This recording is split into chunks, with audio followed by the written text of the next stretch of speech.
Chicos, ¿me escuchan? Necesito saber si me escuchan. Sí, doctora, buen día. Sí, doctora, buenos días. Buenos días. El Buenos tema días, de hoy doctora. día, buenos días, el tema de hoy día de la clase práctica es injuria renal aguda, ¿cierto? Sí, doctora. Sí, Ok, doctora. vamos a empezar. Cuando hablamos de injuria renal aguda, es importante saber la epidemiología, el diagnóstico y el tratamiento. ¿Ok? Sabemos de que, vamos a ver este mapa que es de una revisión que se hizo. En cuanto a la epidemiología, sabemos que la prevalencia es muy variable dependiendo del tipo de población. En América Latina solo se han utilizado, en América Latina se cree que hay mucho más que en Europa, pero en realidad eso difiere mucho. ¿Por qué? Porque en América Latina solo se utilizaron algunos países como Brasil, por lo que necesariamente no podría extrapolarse a nuestra población, ¿no? Es por eso que siempre, si se dan cuenta, la epidemiología es muy variable. Eso es un gráfico que nos va a ayudar a ver cuánto de injuria renal aguda tenemos. Por ejemplo, en Sudamérica, más o menos tenemos un 31.0% de pacientes con injuria renal aguda. En Norteamérica, 22.3%. ¿Ok? Y si se dan cuenta, por ejemplo, en Europa, esta también condición va a variar. En algunos países, por ejemplo, Europa se cree que es mucho menor, pero por ejemplo, el norte de Europa con 19.3%, pero como lo comentaba hace un momento, depende mucho del tipo de población. Por ejemplo, en América Latina, como vuelvo a repetir, solo se utilizó como muestra Brasil, por ejemplo, que es un país muy grande. Es por eso que no se puede extrapolar pues ni a nuestro país ni a toda América Latina. Bien, eh, para el adecuado funcionamiento renal son necesarios tres requisitos. El primero, que haya una adecuada perfusión sanguínea. Segundo, que haya una integridad del parénquima renal. Y tercero, una permeabilidad de las vías excretorias. Es por eso que hablamos de la prerrenal, renal y posrenal, como se dan cuenta. La alteración súbita de uno de estos elementos puede ocasionar deterioro de la función renal denominado lesión renal aguda, fracaso o daño o insuficiencia renal aguda. Entonces, la injuria renal aguda es un síndrome, obviamente, porque es un conjunto de síntomas distintos, definido por una disminución súbita de la función renal en un periodo de horas a días y generalmente reversible, ¿ok? Que resulta en la imposibilidad del riñón para excretar los productos de desecho y para mantener una homeostasis, tanto ácido-base, hídrica o electrolítica. Según la CADIGO, que lo que ha hecho, o sea, hasta ahorita, chicos, no hay una definición exacta de lo que es injuria renal aguda. Lo que ha hecho la CADIGO es una guía internacional, es juntar todas las posibles definiciones y hacer una definición más o menos cercana a la verdad, pero en realidad todavía no hay nada exacto. Entonces, ¿qué dice la CADIGO? Que es un incremento de creatinina de más de 0.3 miligramos por decilitro en las últimas 48 horas o un incremento de 1.5 veces del valor basal conocido o que se presume en los últimos 7 días, o un volumen urinario menos de 0.5 mililitros por kilo por hora por 6 horas, ¿ok? Esa definición es muy importante, pero ¿por qué le digo que todavía no es exacta? Porque si se dan cuenta, dice acá, el aumento de creatinina de nivel basal. No sabemos cuál es el nivel basal, porque cuando llega un paciente a emergencia, él ya llega de una manera complicada, llega ya injuriado, entonces no se sabe cuál es el nivel basal. Por eso es que todavía la definición no es exacta. Pero lo que se cree es que, por ejemplo, si está hospitalizado, se busca el valor más bajo para poder de ahí calcular el aumento del 0.3 o el nivel de 1.5, o lo que se hace siempre es tomar como una creatinina límite, por ejemplo, 1.2. Entonces, por eso que todavía no se sabe o no se tiene una definición exacta. ¿Ok? Otra manera o de demostrar de que todavía no es exacta esa definición es porque la creatinina sérica como marcador de falla renal, pues en realidad es poco sensible como marcador de la ira. ¿Por qué les digo esto? Porque, por ejemplo, tienes un paciente con una injuria renal aguda postrenal, ¿no es cierto? Entonces hay una obstrucción y genera acumulación de orina, genera disminución de la tasa de filtración glomerular. En ese momento tú le tomas la creatinina, ¿no es cierto? Y la creatinina sale elevadísima. Pero cuando tú desobstruyes, la creatinina vuelve a su nivel normal y no ha pasado 48 horas. Por eso es que la definición tampoco es exacta y el uso de creatinina tampoco podría ser la ideal. Y no hay una relación lineal entre la disminución de la tasa de filtración glomerular y el incremento de la creatinina. Tercero, el diagnóstico. A partir del año 90 se hizo un esfuerzo para mejorar la definición de injuria renal aguda. Ahí es donde aparece la RIFLE, la AKIN y la CADIGO.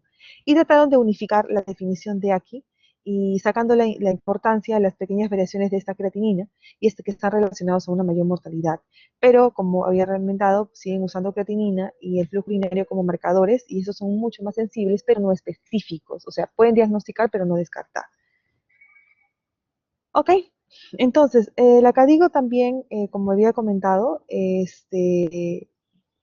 lo que hace es esa definición, que ya lo tienen ahí, y sabemos entonces que no es específica porque hay circunstancias que pueden aumentar el valor de la creatinina sin ser aquí. Por ejemplo, una upolitiasis, como le había comentado, ¿no es cierto? Tú obstruyes, y cuando desobstruyes, pues ya hay presencia de esa elevación de creatinina, y cuando desobstruyes rápidamente, no ha pasado 48 horas, y eso pues genera también una disminución de la creatinina de manera brusca.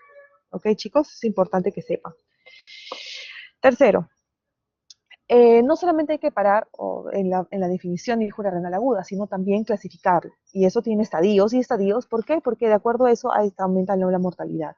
Tenemos la clasificación de la KIN y de la CADIGO. La CADIGO, que es similar, la CADIGO 1, 2 y 3.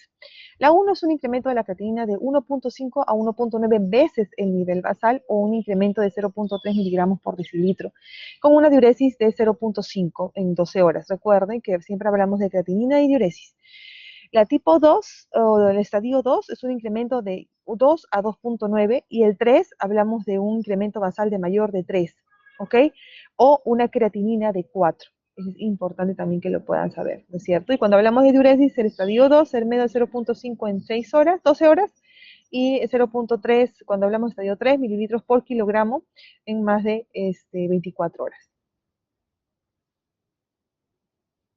Bien, entonces, esa es otra clasificación que es el AKIN, como lo había comentado. Igual, el AKIN 1, si se dan cuenta, es lo mismo que el AKIN 2. La diuresis es en más de 6 horas, más de 12 horas y más de 24 horas. ¿Ok? Igual hablamos acá en cuanto al AKIN 3, que igual la creatinina es más de 3 veces el nivel basal o una creatinina de 4.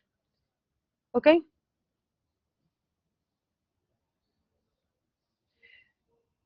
Esta clasificación no ha variado todavía y tiene un inconveniente, pues se asume que es unifactorial y eso no es cierto. ¿Ok? El LACI siempre es multifactorial. Por ejemplo, nosotros sabemos de clasificación que puede ser prerrenal, renal y postrenal, que más adelante lo voy a preguntar. Puede ser una, ¿cómo se llama? Una injuria catabólica, no catabólica, o puede ser una ligúrica, no ligúrica, ¿ok? Bueno, sea como sea, la causa es multifactorial. Por ejemplo, es un viejito que viene a emergencia porque tuvo diarrea, se deshidrató y de pronto también tuvo una infección urinaria y encima tiene una neuropatía obstructiva. Entonces, es una paciente que tiene prerrenal por una disminución del volumen y aparte también pues tiene una postrenal porque hay una HBP, por ejemplo, entonces, o una sepsis. Siempre es multifactorial. ¿Ok? Bien, entonces puede ser oligúrica y no ligúrica, ¿no es cierto? La oligúrica generalmente sugiere un compromiso más severo de la función renal en un 60% de los casos y la no ligúrica pues en un 40% y es una función alteración parcial. De acuerdo a la etiopatogenia puede ser prerrenal, que es el 70% de los casos, puede ser una renal, es más o menos en un también 70% de los casos, obviamente si es que hablamos, ahorita voy a explicar, y un postrenal del 5 al 10%. El prerenal es muy frecuente, ¿no es cierto? Porque se da por hipoperfusión. En cuanto a la renal, aquí lo que quiere decir el 70% es que dentro de las renales tenemos varias. Tenemos, por ejemplo, las que son vasculares, las que son tubulointersticiales, la NTA, ¿no es cierto? Y la vascular. La NTA, que es una consecuencia de una prerrenal, se da en un 70% de los casos. Eso te ayuda un montón para ver si es prerrenal o postrenal, pero en realidad no es muy práctico. Te puede ayudar, sí es cierto, hallando el FENA, hallando el sedimento urinario. Por ejemplo, si hablamos de prerrenal, sabemos de que acá tenemos el FENA, que es esta de acá, que es la fracción de excreción de sodio. El FENA va a ser menos de 1, a diferencia de un FENA postrenal o renal, que va a ser mayor a 1, ¿no es cierto? Tenemos, por ejemplo, el sodio urinario, también te puede ayudar un montón el sodio urinario, porque el sodio urinario te va a indicar si es una igual prerrenal o una renal. ¿Qué ocurre? Cuando nosotros tenemos una injuria renal aguda prerrenal, quiere decir que el túbulo está indemne, el túbulo está bien. El único problema que hay Básicamente es una hipoperfusión y disminución, una alteración funcional.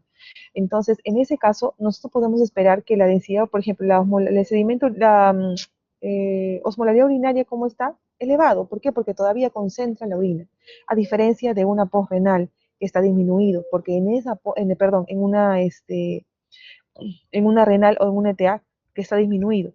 ¿Por qué? Porque en este caso, chicos, ya el túbulo no está indemne, ya está dañado. ¿Me dejo entender? Entonces ahí sí ya no concentra la orina, por eso la osmolaridad urinaria está disminuido. El sodio urinario también. El sodio urinario mantiene mucho la osmolaridad, al igual que la urea. Entonces, en una prerrenal es obvio encontrar pues que el sodio urinario está disminuido, ¿no es cierto? Porque está ante una hipoperfusión, reabsorbe a nivel tubular el sodio para mantener la volemia y la concentración de sodio en el túbulo está disminuido, porque todo está ingresado a la sangre. En cambio, en una renal o una NTA, no, está aumentado, porque no puede reabsorber, porque no funciona. ¿Ok?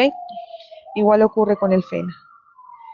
En cuanto a la fisiopatología, sabemos que la fisiopatología es multifactorial. Vamos a abocarnos a la parte de la prerrenal y sabemos de que se produce por una disminución marcada de flujo sanguíneo renal, ¿ok? Que supera los mecanismos de autorregulación renal de la filtración glomerular. La tasa de filtración glomerular va a disminuir de una manera considerable y a pesar de ello, la estructura y la función se mantienen normales porque hay una alteración subletal. Estas son todas las causas, chicos, que tienen para poder ver. Es una disminución del volumen circulante efectivo, por ejemplo, hemorragia, por ingesta de líquidos en viejitos, en adultos mayores, pérdidas renales, pérdidas extrarrenales también, como diarreas, pérdidas renales también como uso de diuréticos, ¿ok? Formación de tercer espacio, peritonitis, pancreatitis, síndrome nefrótico, capacidad vascular incrementada, necesitan una sepsis, aumenta, hay una vasodilatación y genera también una disminución del contenido. Ok, una falla cardíaca también genera y una inhibición, por ejemplo, de la prostaglandina, ¿no? Cuando nosotros tenemos prostaglandina también va a generar una alteración a nivel tubular y de los vasos. Entonces, el renal es en general, al final, una disminución del volumen circulante efectivo y eso lleva a una absorción de sodio y agua, ¿ok? Y elaboración de una orina concentrada y orina con una baja tasa de excreción de sodio. Un aumento de la reabsorción de la urea, al igual que el sodio, y también luego de la corrección del estado de hipoperfusión renal, se retorna a la normalidad en 48 a 72 horas. Por eso es que la injuria renal aguda debe mejorar, o sea, a partir de las 48 a 72 horas, ya esto falla, ¿ok? Bien, ira prerrenal o parenquimal es la lesión más frecuente, la NNTA, como habíamos dicho, en un 70%, 80% de los casos, y puede darse luego de un daño isquémico o tóxico. El transporte de los solutos en los túbulos es anormal, por lo que se produce una orina muy diluida. Y en la glomerulonefritis se altera la ultrafiltración y puede observarse hematuria y proteinuria. Y en la posrenal, pues sabemos todos, ¿no es cierto?, que puede ser una neuropatía obstructiva que genera pues una alteración renal. En cuanto al diagnóstico, sabemos de la ecografía renal, vamos a encontrar un tamaño renal normal, una densidad parenquimal adecuada, pero vamos a encontrar un estado vascular renal con una evaluación Doppler. Normalmente siempre hay o sea, hay mayor flujo sanguíneo a nivel glomerular, ¿no es cierto? Pero en el caso de una ecografía, cuando ustedes observen, van a ver una inversión, van a ver mucho más blanquito en la parte de la corteza y más oscuro en la parte de la médula, porque lo que hace eso es redistribuir el flujo. Ok. Diagnóstico IRA o RC. Antecedentes de fatiga, anorexia, nicturia, prurito, piernas inquietas y enfermedad sistémica nos dan más a pensar que puede ser una R que una I. Ok. El examen físico compatible a una enfermedad de larga data. Diabetes, por ejemplo, de más de 10 años de evolución. Una anemia normocítica normocrómica, hallazgo ecográfico de riñones pequeños. Muchas veces determinará el periodo, el tipo de compromiso durante la evaluación del paciente y el 10% de los pacientes con IRA desarrollan ERC. Entonces, ese un gráfico que nos muestra acerca de lo que ocurre en pacientes con injuria renal aguda. ¿Qué tenemos, o enfermedad renal? ¿Qué tenemos a favor de la injuria renal aguda? Que los riñones van a ser normales, que la hemoglobina va a ser normal, que no va a haber cilindros, ¿ok? Va a haber historias ausentes de diabetes, hipertensión, que son las principales causas de enfermedad renal crónica, y anemia, cirrosis metabólica y hipercalemia a menudo están presentes en una injuria renal aguda porque igual una alteración tubular, una alteración electrolítica y ácido base, y el tiempo generalmente pues es mucho más corto que en la parte de una enfermedad renal crónica. Ok, y reversibilidad con el tiempo, pues solamente completa, ser todo es reversible en la mayor parte de los casos, pero el 10% solo desarrolla una enfermedad renal crónica. ¿Cuál es el manejo de una injuria renal aguda? El objetivo va enfocado a eliminar la causa, siempre, la causa de de la injuria renal aguda. ¿Cuáles son los factores asociados? O sea, los riesgos que hay, porque si no sabemos el riesgo no podemos ver o prever que puede ser una injuria renal aguda. ¿Cuáles son los riesgos que pueden ser no modificables? La edad, la diabetes, la insuficiencia renal crónica, que también genera injuria renal aguda, falla renal, falla cardíaca, falla hepática, el sexo masculino, ¿no es cierto? Tiene mucho que ver con eso también. La condición clínica aguda del paciente, si tiene alguna sepsis, shock, infección, depresión de volumen, como lo habíamos comentado de las causas, y agente nefrotóxico, medios de contraste, antibióticos. Todas esas dos últimas columnas son los que se pueden modificar, pero el primero no se puede modificar. Entonces, cuando hablamos de una ira renal, sabemos que la hidratación es adecuada, mantener una ideal estabilidad hemodinámica y corrección de la enfermedad causal de fondo. Disminución de la aguda de la función renal, obviamente sabemos de injuria. Cuando hablamos de una ira renal, el tratamiento de la enfermedad causal de fondo, manejo de las complicaciones del medio interno y la terapia de soporte renal si el paciente lo requiere. Y la postrenal, pues permeabilización de las vías urinarias. No hay estudios ahorita concluyentes de qué tipo de solución y cuánto dar, porque hablamos mucho de lo que es la hidratación.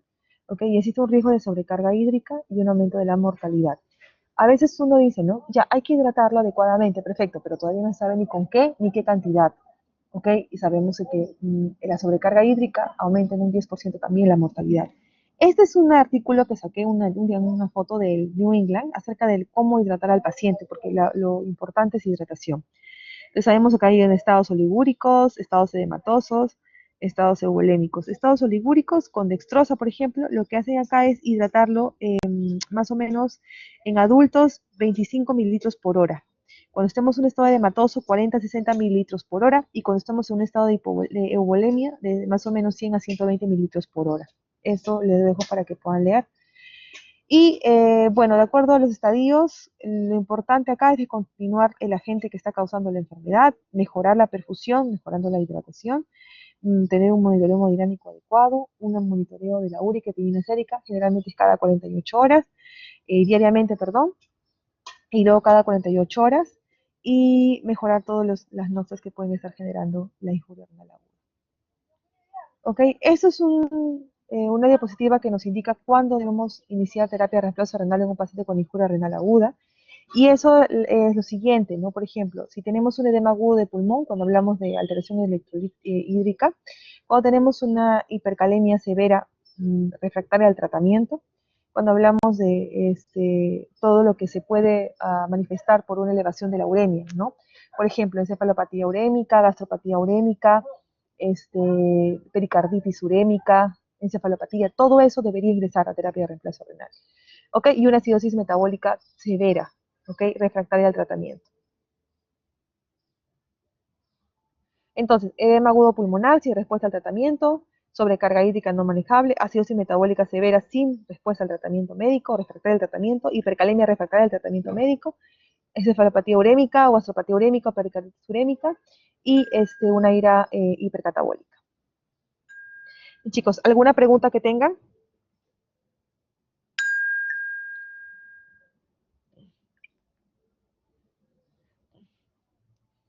Wilson, no.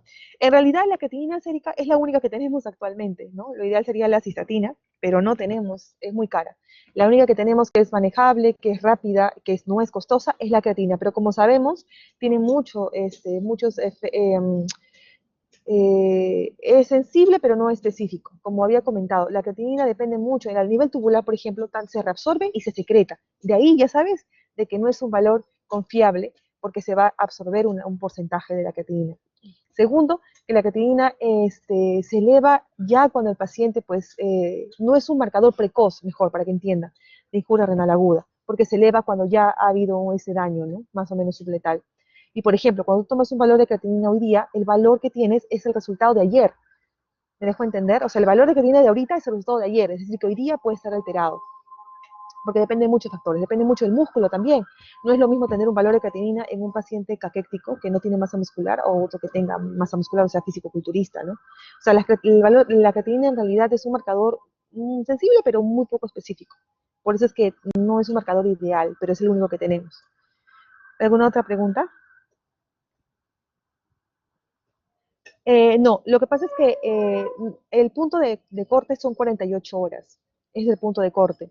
Ese es el punto en el cual todavía hay un manejo adecuado de la autorregulación renal. Luego de eso ya hay un daño subletal. Es por eso que tenemos 48 horas para hidratar al paciente, quitar la noxa y todo lo que le había comentado en el manejo. Pasando las 48 horas ya es injuria renal aguda, obviamente porque hay un daño subletal, ¿no? ¿Alguna otra pregunta, chicos? Pregunten ahora o callen para siempre, porque es necesario que sepan.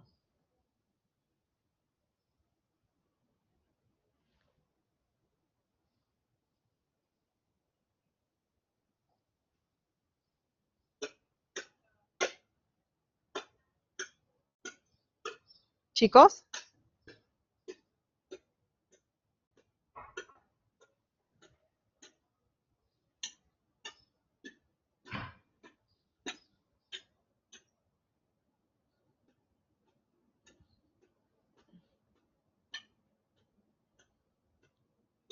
¿alguien alzó la mano?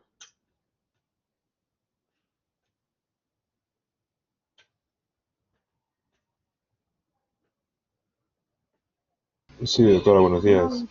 Quería saber cuáles eran las complicaciones. Mencionó complicaciones al momento del tratamiento con la hidratación del paciente para la prerrenal.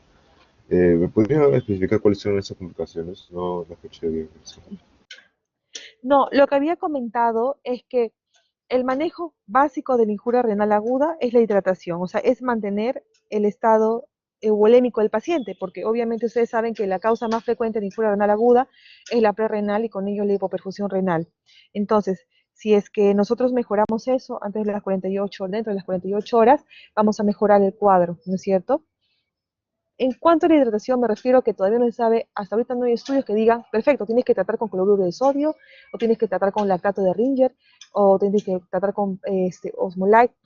Entonces, todavía no se sabe específicamente con qué tipo de hidratación dar y tampoco cuánto dar.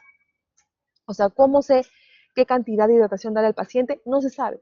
Hay artículos que te dicen, ¿sabes qué? Tienes que darle de acuerdo a las pérdidas que tiene, de acuerdo a la diuresis, y le aumenta, es 2/3 de la diuresis más la diuresis que tiene de 0,5.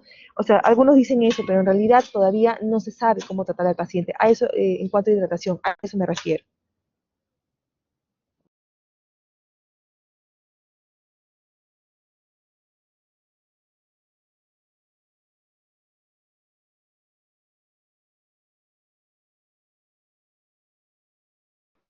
Doctora, buenos días.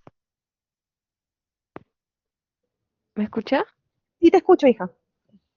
Ah, sí, le pregunté por el chat si es que el FENA era el más confiable para hacer el diagnóstico entre prerrenal, renal y posrenal.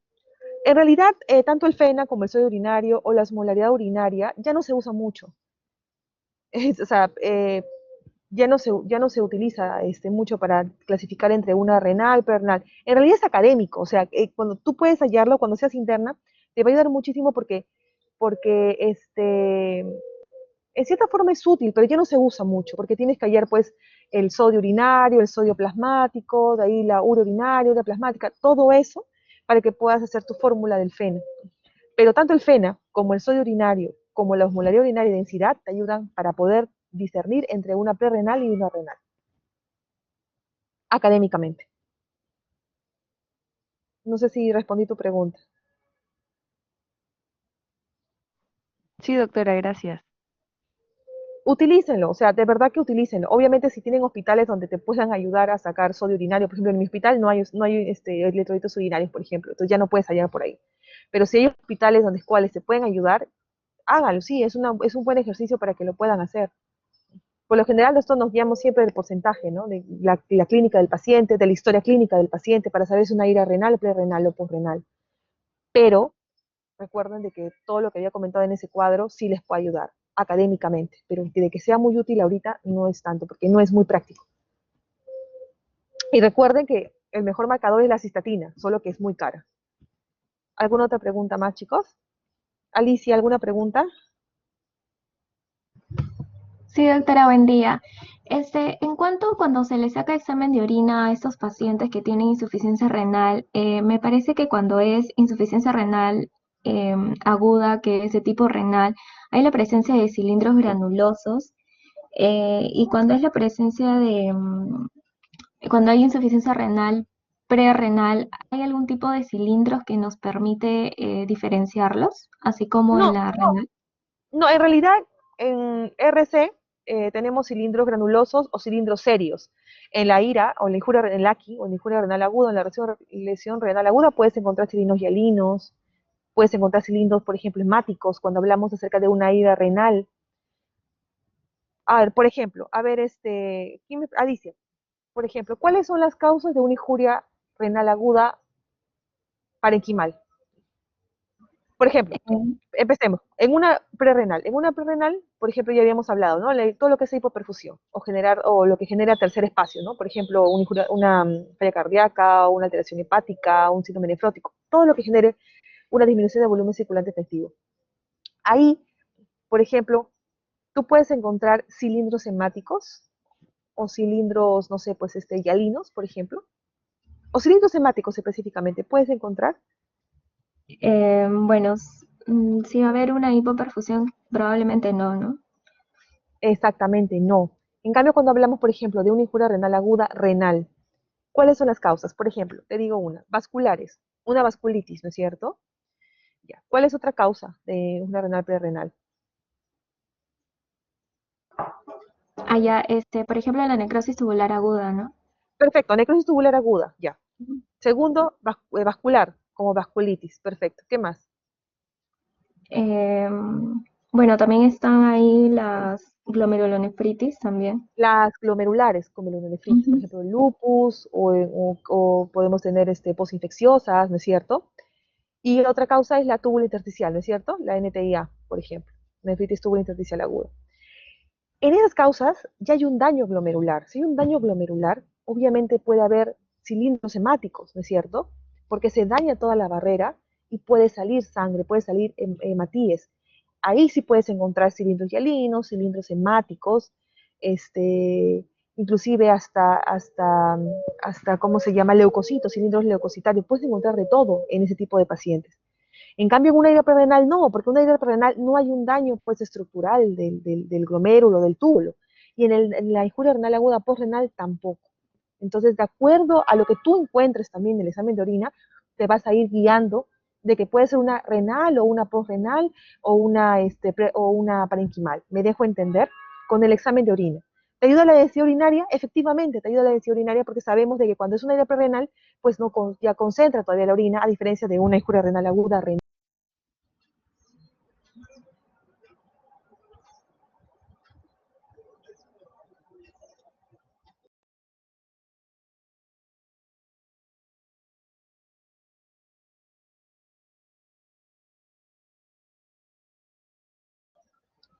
¿Me Doctora, escuchan?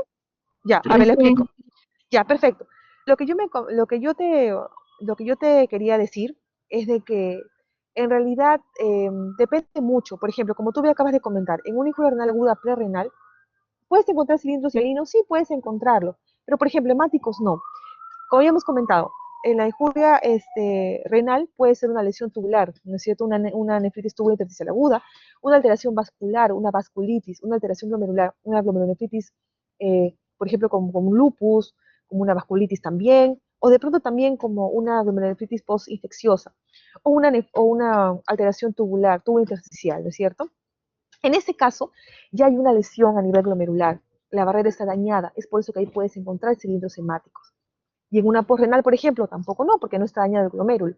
Entonces, de esa manera, viendo solamente un examen de orina, ustedes se pueden dar cuenta y discernir más o menos qué tipo de injuria renal aguda es, si es una renal, prerrenal, prerrenal, parenquimal o posrenal.